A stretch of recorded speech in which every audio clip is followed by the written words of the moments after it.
KPK RI didorong segera menahan Sekretaris Jenderal PD Perjuangan Hasto Kristianto setelah berstatus sebagai tersangka kasus dugaan suap dan perintangan penyidikan kasus yang menjerat Harun Masiku.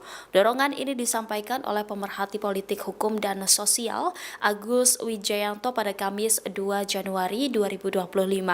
Agus menyebut Hasto Kristianto harus segera ditahan untuk menghindari kesan pilih kasih penanganan perkara. Selain itu juga penahanan Hasto perlu dilakukan untuk memenuhi asas keadilan dan persamaan di depan hukum. Ia menegaskan penahanan terhadap Hasto sekaligus untuk mencegah terjadinya tindak pidana baru. Meski telah dicekal, penahanan terhadap Hasto untuk mencegah yang bersangkutan menghilangkan barang bukti.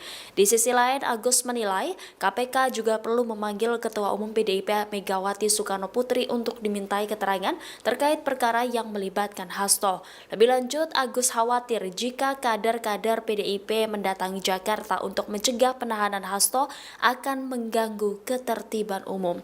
Namun demikian, para kader PDIP disebutnya bisa dijerat pasal jika mengganggu KPK menahan Hasto. Aparat penegak hukum bisa mengambil tindakan tegas jika hal itu terjadi. Download Tribun X sekarang, menghadirkan lokal menjadi Indonesia.